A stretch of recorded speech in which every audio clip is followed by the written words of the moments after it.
Assalamualaikum warahmatullahi wabarakatuh. Baik, perkenalkan nama saya Jumra dengan NIM A0112211069. Pada kesempatan ini saya akan menjelaskan gambar yang ada pada chapter 10.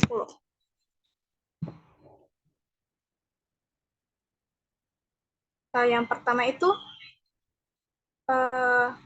pendapatan rata-rata dan marginal. Gambar ini mengplot pendapatan rata-rata dan marginal untuk data pada tabel. Kurva permintaan kita adalah garis lurus, dan dalam kurva ini pendapatan marginal memiliki dua kali kemiringan kurva permintaan dan perpotongan yang sama. Pendapatan rata-rata dan marginal ditunjukkan pada kurva permintaan P sama dengan 6 kurang Q. Selanjutnya yaitu keuntungan dimaksimalkan ketika pendapatan marginal sama dengan biaya marginal. Q adalah tingkat output di mana MR sama dengan MC. Jika perusahaan menghasilkan output yang lebih kecil, katakanlah Q1 ia mengorbankan beberapa keuntungan karena pendapatan tambahan yang dapat diperoleh dari memproduksi, menjual unit antara Q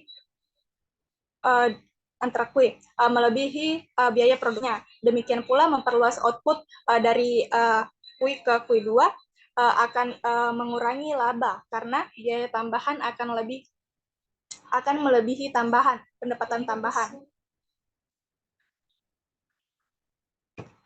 Selanjutnya yaitu contoh maksimisasi keuntungan. Biaya, pendapatan, dan keuntungan dapat pada gambar A. Ketika perusahaan menghasilkan sedikit atau tidak ada output laba negatif karena biaya tetap, laba meningkat ketika Q meningkat, mencapai maksimum $150 pada Q sama dengan 10 dan kemudian menurun ketika Q meningkat lebih lanjut. Pada titik laba maksimum, kemiringan kurva mendapat pendapatan dan biaya sama. Perhatikan garis singgung R dan C sejajar. Kemiringan kurva pendapatan adalah AR per AQ.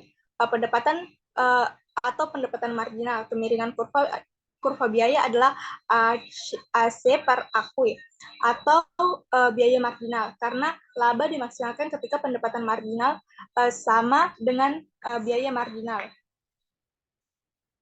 Kemiringan yang sama. Gambar B menunjukkan kurva pendapatan rata-rata dan marginal yang sesuai serta kurva biaya rata-rata marginal. Pendapatan marginal dan biaya marginal berpotongan pada Q sama dengan 10. Pada kuantitas ini itu biaya rata-rata adalah $15 per unit dan dengan harga $30 per unit. Jadi keuntungan rata-rata adalah 30 kurang 15 sama dengan 15 per unit. Karena 10 unit terjual, keuntungannya adalah 10 kali 15 sama dengan 150. Luas persegi panjang yang diarsir. Selanjutnya itu pergeseran permintaan. Pada gambar A dan B, pada kedua bagian gambar tersebut, kurva permintaan mula-mula adalah B1, kurva pendapatan marginal yang bersesuaian dengan MR, dan harga dan kuantitas awal perusahaan monopoli adalah P1 dan Q1. Pada gambar A, kurva permintaan digeser ke bawah dan diputar. Kurva permintaan baru dan pendapatan marginal ditampilkan sebagai D2 dan MR2. Perhatikan bahwa MR2 memotong kurva biaya marginal pada titik yang sama dan MR1 alhasil kuantitas yang dihasilkan tetap sama, harga bagaimanapun jatuh ke P2. Pada gambar B itu kurva permintaan digeser ke atas dan diputar. Kurva pendapatan marginal baru MR2 memotong kurva biaya marginal pada jumlah yang lebih besar. Q2 bukannya Q1, tetapi pergeseran kurva permintaan sedemikian rupa sehingga harga yang dikenakan sama persis. Selanjutnya itu ada efek cukai pada perusahaan monopoli. Di sini QO dan PO adalah kuantitas dan harga sebelum pajak dikenakan, dan P1 dan P1 adalah kuantitas dan harga setelah pajak. Pergeseran kurva marginal, kurva biaya ke atas menghasilkan kuantitas yang lebih kecil dan harga yang lebih tinggi. Terkadang harga naik kurang dari pajak, tetapi tidak selalu masuk. Dengan pajak T per unit, biaya marginal efektif perusahaan dinaikkan sebesar T menjadi MC tambah T.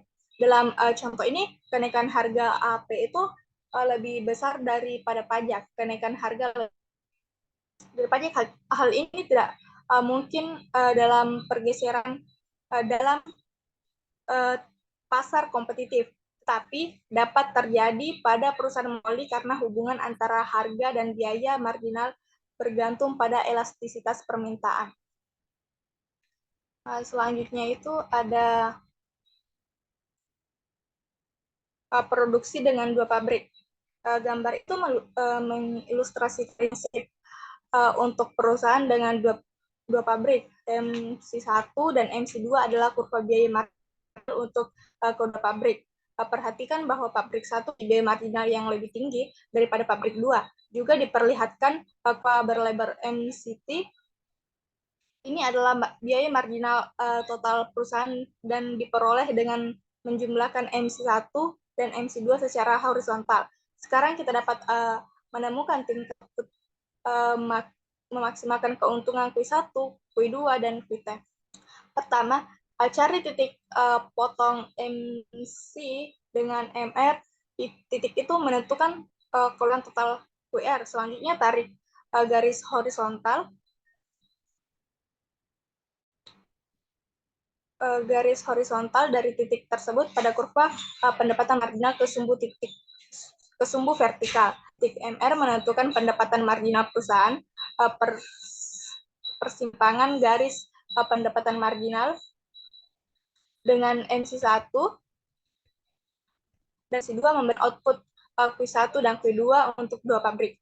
Perusahaan dengan dua pabrik ini memaksimalkan keuntungan dengan memilih tingkat output Q1 dan Q2, sehingga pendapatan marginal yang bergantung pada total output itu sama dengan biaya marginal untuk setiap pabrik MC1 dan MC2.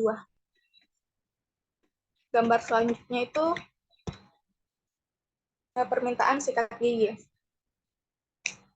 Pada gambar A itu mari kita asumsikan keempat perusahaan memproduksi agregat 20.000 sikat gigi per hari, masing-masing 5.000 per hari, dan menjual masing-masing seharga $1,50. Perhatikan permintaan pasar relatif tidak elastis. Anda dapat memverifikasi bahwa pada harga $1,50 ini elastisitas permintaan adalah kurang dari 1,5.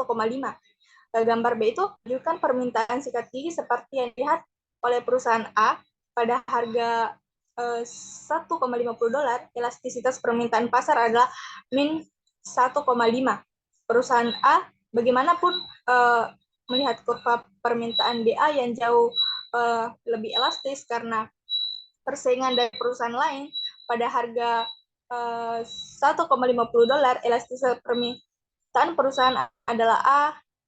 Perusahaan A adalah min 6. Tetap saja perusahaan A memiliki kekuatan monopoli. Harga yang memaksimalkan keuntungan adalah $1,50 yang melebihi biaya marginal. Selanjutnya itu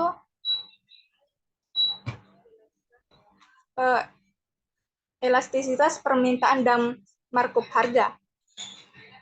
Mengingat perkiraan elastisitas permintaan perusahaan, manajer dapat menghitung markup yang tepat. Jika elastis permintaan perusahaan besar, markup ini akan kecil. Dan kita dapat mengatakan bahwa perusahaan memiliki kekuatan monopoli yang sangat kecil. Jika elastisitas permintaan perusahaan kecil, markup ini akan besar dan perusahaan ini akan memiliki kekuatan monopoli yang besar. Markup P kurang MC per P itu sama dengan minus kebalikan dari elastisitas permintaan yang dihadapi perusahaan. Jika permintaan perusahaan elastis, seperti pada gambar A itu, markup kecil dan perusahaan memiliki sedikit kekuatan monopoli, kebalikannya benar jika permintaan relatif inelastis seperti pada gambar B. Nah, selanjutnya itu ada penjualan video. Nah, pada gambar ini tuh diperkenalkannya definisi tinggi. Pada tahun 2006 itu penjualan DVD konvensional tergeser oleh format baru tersebut. Pada gambar terdapat bahwa total penjualan dolar DVD atau konvensional dan itu mencapai puncaknya pada tahun 2007. Kemudian mulai turun dengan cepat. Film berdurasi penuh semakin tersedia di televisi melalui layanan video on demand dari penyediaan TV, kabel, dan satelit. Banyak film tersedia secara gratis. Untuk beberapa penonton harus membayar mulai dari $4 hingga $6. Film on demand bersama dengan video streaming di internet menjadi pengganti yang semakin menarik dan menggantikan penjualan DVD.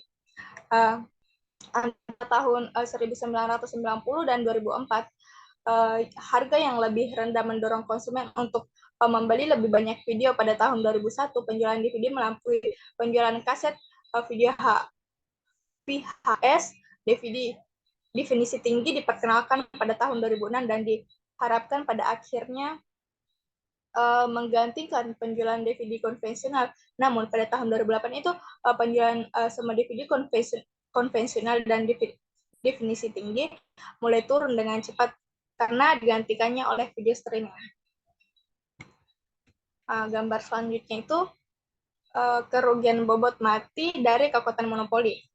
Pada gambar ini tuh persegi panjang dan segitiga yang diarsir menunjukkan perubahan surplus konsumen dan produsen ketika berpindah dari harga dan kuantitas kompetitif. PC dan QC itu ke harga dan kuantitas monopolis, PM dan QM. Karena harga yang lebih tinggi, konsumen kehilangan A tambah B, dan produsen mendapatkan A kurang C, kerugian bobot matinya adalah B tambah C. Gambar selanjutnya itu ada regulasi harga. Jika dibiarkan sendiri, perusahaan monopoli menghasilkan QM dan membebankan PM. Ketika pemerintah memberlakukan batas atas harga P1 rata-rata pendapat marginal perusahaan adalah konstan dan sama dengan P1 untuk tingkat output hingga Q1. Untuk tingkat output yang lebih besar, berlaku kurva pendapatan rata-rata marginal asli. Oleh karena itu, kurva pendapatan marginal yang baru adalah dua garis ungu tua yang memotong kurva biaya marginal di Q1. Ketika harga turun menjadi PE, pada titik di mana biaya marginal berpotongan dengan pendapatan rata-rata, output meningkat hingga QC maksimumnya. Ini adalah output yang dihasilkan oleh industri kompetitif. Menurunkan harga lebih lanjut ke P3 mengurangi output ke Q3 dan menyebabkan kekurangan Q3 kurang Q3. Gambar selanjutnya yaitu mengatur harga monopoli alami. Monopoli alami biasanya muncul ketika ada skala ekonomi yang kuat seperti diilustrasikan pada gambar ini, pada gambar tersebut. Jika perusahaan diwakili oleh angka tersebut dipecah menjadi dua perusahaan yang bersaing, masing-masing itu memasok separuh besar. Biaya rata-rata untuk masing-masing perusahaan akan lebih tinggi daripada biaya yang dikeluarkan oleh monopoli awal. Perhatikan pada gambar ini tuh biaya rata-rata menurun di mana biaya marginal selalu di bawah biaya rata-rata. Jika perusahaan tidak diatur, ia akan diproduksi UM dan menjual pada harga PM. Idealnya badan pengawas ingin mendorong harga perusahaan tingkat kompetitif PC. Namun pada tingkat itu harga tidak akan menutupi biaya rata-rata perusahaan akan gulung tikar. Oleh karena itu, alternatif terbaik adalah menetapkan harga pada PR, di mana biaya rata-rata dan pendapatan rata-rata berpotongan. Dalam hal ini tuh perusahaan tidak memperbolehkan keuntungan monopoli, sementara output tetap sebesar mungkin tetap membuat perusahaan tersebut keluar dari bisnis. Nah, pada gambar selanjutnya itu ada pembelian kompetitif dibandingkan dengan penjualan kompetitif. Nah, dalam gambar A ini pembelian kompetitif mengambil harga pasar P seperti yang diberikan. Oleh karena itu pengeluaran marginal dan pengeluaran rata-rata adalah konstan dan sama. Kuantitas yang dibeli ditemukan dengan menyamakan harga dengan nilai marginal permintaan. Dalam pada gambar B itu penjual kompetitif juga mengambil harga seperti yang diberikan. Pendapatan marginal dan pendapatan rata-rata adalah konstan yang sama. Jumlah yang dijual ditemukan dengan menyamakan harga dengan biaya marginal. Nah, gambar selanjutnya itu pembelian monopsoni. Kurva pendanaan pasar adalah kurva pengeluaran rata-rata monopsoni AE, karena pengeluaran rata-rata meningkat, pengeluaran marginal berada di atasnya. Monopsoni membeli jumlah QM, di mana pengeluaran marginal dan nilai marginal permintaan berpotongan, harga yang diberikan per unit PM kemudian ditemukan dari kurva pengeluaran penawaran rata-rata. Di pasar kompetitif, harga dan kuantitas PC dan QC itu keduanya lebih tinggi. Mereka ditaruh pada titik di mana pengeluaran rata-rata penawaran itu dan nilai marginal permintaan itu berpotongan. Nah, selanjutnya itu monopoli dan monopsoni. Nah, pada gambar A dan B ini mengilustrasikan perbandingan. Ingatlah bahwa seorang monopolis dapat mengenakan harga di atas biaya marginal karena menghadapi permintaannya yang miring ke bawah, atau kurva pendapatan rata-rata sehingga pendapatan marginal lebih kecil daripada pendapatan rata-rata. Menyamakan biaya marginal dengan pendapatan marginal menghasilkan kuantitas kue yang lebih kecil dari yang akan diproduksi di pasar kompetitif dan menghasilkan harga P yang lebih tinggi daripada harga kompetitif PC. Nah, gambar B itu monopsonis, dapat dengan harga di bawah nilai marginalnya karena menghadapi kurva penawaran atau pengeluaran rata-rata yang miring ke atas. Jadi untuk monopsonis pengeluaran marginal lebih besar daripada pengeluaran rata-rata. Pengeluaran rata-rata yang miring menyamakan nilai marginal dengan pengeluaran marginal menghasilkan kuantitas kue yang lebih kecil dari yang akan dibeli di pasar kompetitif dan menghasilkan harga P yang lebih rendah dari harga kompetitif PC. Selanjutnya itu ada kekuatan monopsoni, pasokan elastis versus pasokan inelastis. Nah, pada gambar ini tuh kekuatan monopsoni bergantung pada elastis penawaran. Ketika penawaran elastis seperti pada bar A, pengeluaran marginal akan dan pengeluaran rata-rata tidak berbeda jauh. Jadi harga mendekat apa yang akan terjadi di pasar yang kompetitif. Kebalikannya berlaku ketika penawaran bersifat inelastis pada gambar B tersebut. Nah, gambar selanjutnya itu ada kerugian bobot mati dari kekuatan monopsoni. Gambar ini menunjukkan kurva pengeluaran rata-rata dan marginal serta kurva nilai marginal untuk monopsoni. Keuntungan bersih monopsonis dimaksimalkan dengan membeli kuantitas PM dengan harga PM sehingga nilai marginal sama dengan pengeluaran marginal. Dalam yang kompetitif, harga sama yang dengan marginal. Dengan demikian, harga dan kuantitas kompetitif PC dan QC itu ditemukan di mana kurva pengeluaran rata-rata dan nilai marginalnya berpotongan. Persegi panjang dan segitiga yang diarsip itu menunjukkan perubahan surplus pembeli dan penjual ketika berpindah dari harga dan kuantitas kompetitif. visi dan kuisi itu harga dan kuantitas monopsonis, PM dan QM. Karena baik harga maupun kuantitas lebih rendah itu terjadi peningkatan surplus pembelian konsumen yang diberikan oleh A kurang B, surplus produsen turun sebesar A tambah C, sehingga terjadi kerugian bobot mati yang diberikan oleh segitiga B dan C. Selanjutnya itu ada perubahan konsentrasi di beberapa industri. Nah, gambar ini tuh yang menunjukkan bagaimana beberapa industri itu telah menjadi jauh lebih terkonsentrasi selama periode 15 tahun 1992 sampai 2007. Angka tersebut menunjukkan pangsa pendapatan industri di Amerika Serikat yang masuk ke 4 perusahaan teratas di setiap industri untuk tahun 1992 sampai 2007. Mungkin cukup sekian pemaparan materi saya. Kurang lebihnya mohon dimaafkan. Wabillahi taufiq wal hidayah. Wassalamualaikum warahmatullahi wabarakatuh.